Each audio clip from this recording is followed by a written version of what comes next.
ہاں. دوسرا گواہ؟ صاحب ہمیں نہیں معلوم. دیکھنے کے باوجود ہم مجرم ہیں. دیکھیے ایک لڑکی کی عزت کو اسلام نے کتنا پیارا بنایا ہے، جس کو ہم موبائلوں میں بات کر کے چھلنی کر دیتے. گفتگو ہوئی؟ ہاں آ جاؤ. اس جلسے میں بھی آئی ہوں گی. فون پہ بات کر کے 3-4 بجے سیٹنگ ہو گئی ہوگی، ہاں فلاں جگہ ملیں گے. آج تو تمہارے پاپا بھیج ہی دیں گے جلسے کے نام پہ، کون روکے گا؟ تم ہنس رہے ہو. یہ رونے کا مقام ہے، رونے کا.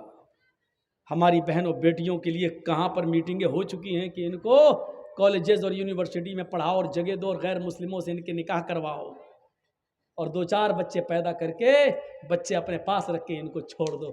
ہماری بیٹیوں کے خلاف میٹنگیں ہو چکی ہیں. آپ موبائل میں لگے ہو. ایکسکیوز می، ہائے ڈارلنگ. اسی میں آج ہم پڑے ہوئے ہیں. یاد رکھو جس راستے پہ تم چل رہے ہو، اللہ کی قسم یہ راستہ تمہارے گھر تک جاتا ہے، تمہاری دہلیز تک جاتا ہے. قرآن نے زنا کو کیا کہا ہے؟ لا تقربوا الزنا. قرآن نے کیا کہا ہے؟ لا تقربوا الزنا انہ کان فاحشۃ وساء سبیلا. یہ بہت گندا راستہ ہے. اللہ نے زنا کو گندا راستہ کیوں کہا؟ زنا کو یہ نہیں کہا گندا کام. اللہ نے کیا کہا؟ گندا کام تو ہے ہی لیکن بہت گندا راستہ بھی ہے. یہ گندا راستہ کیوں کہا؟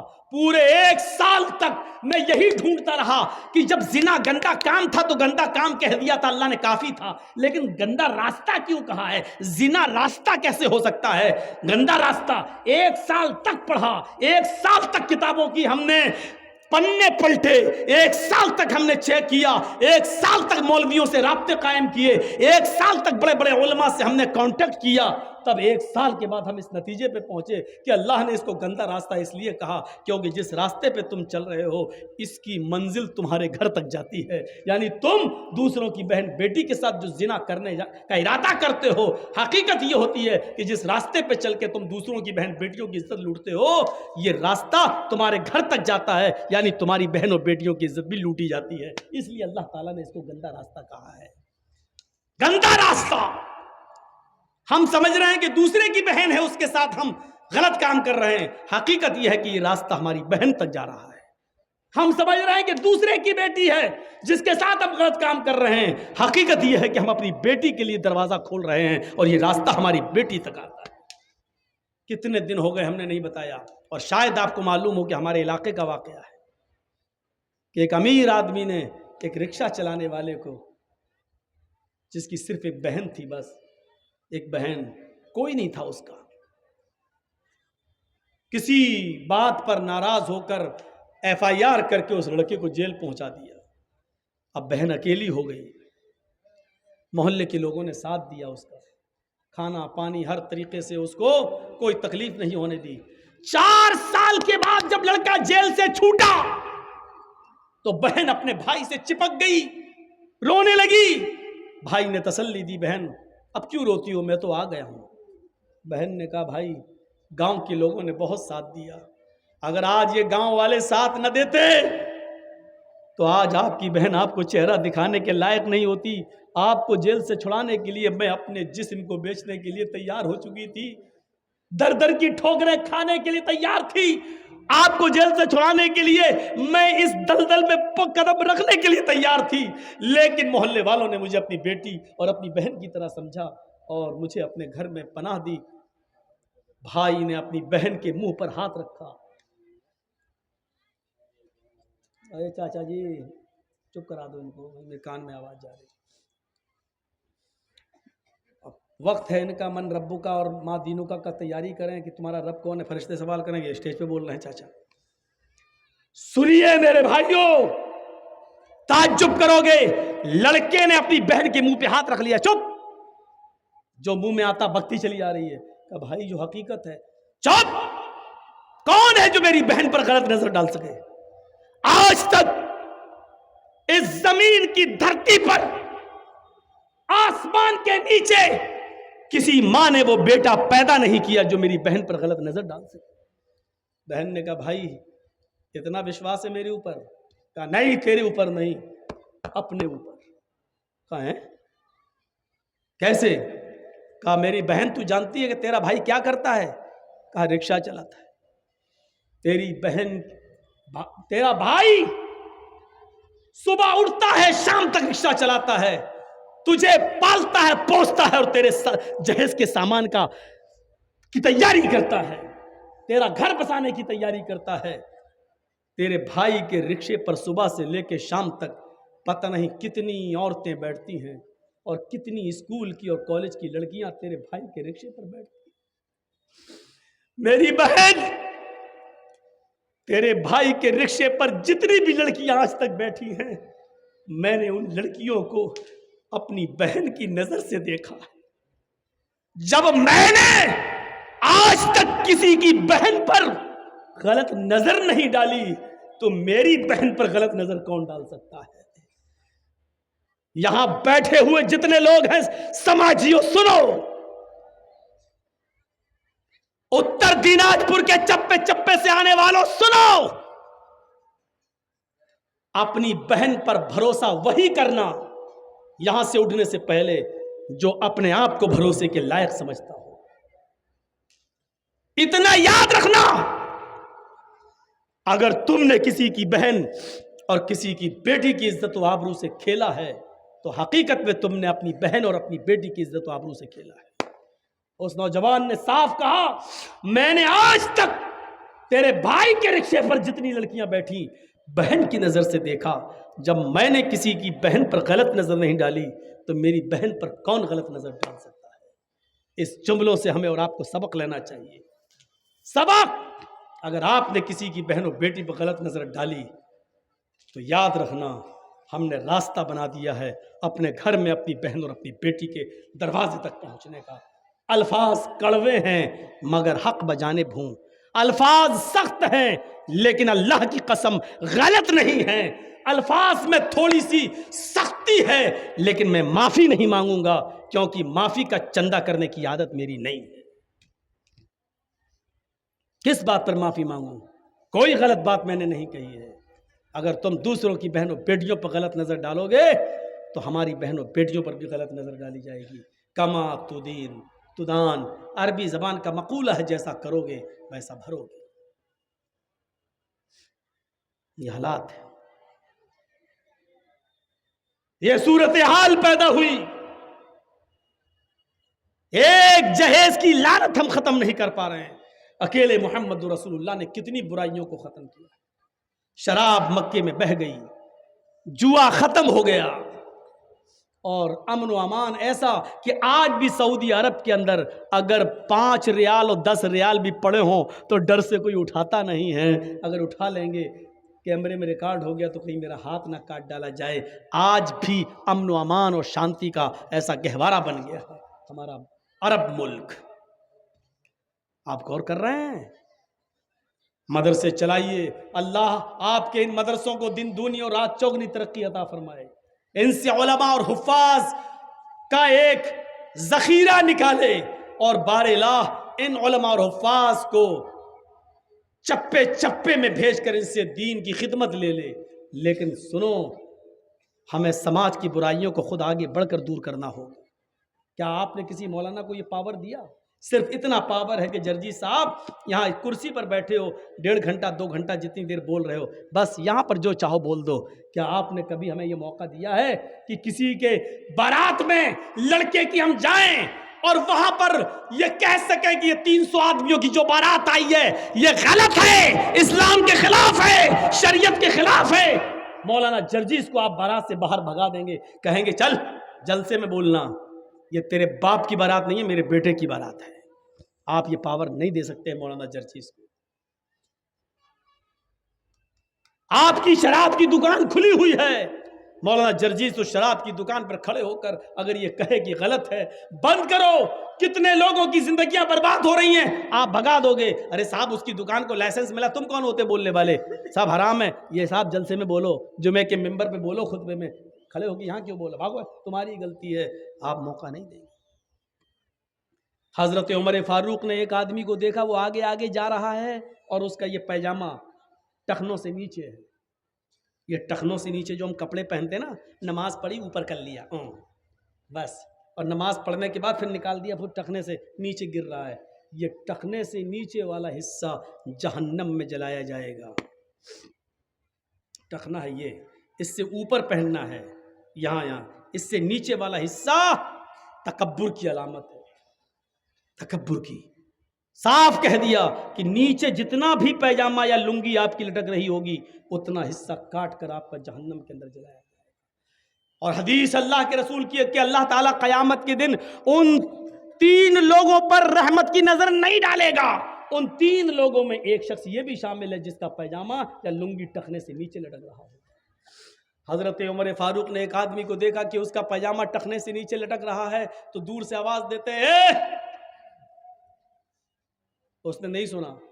آپ نے پھر زور سے آواز دی, احائز انت یا رجل. اس نے پیچھے مڑ کے دیکھا کہ حضرت عمر آ رہے ہیں. جی کیا, احائز انت.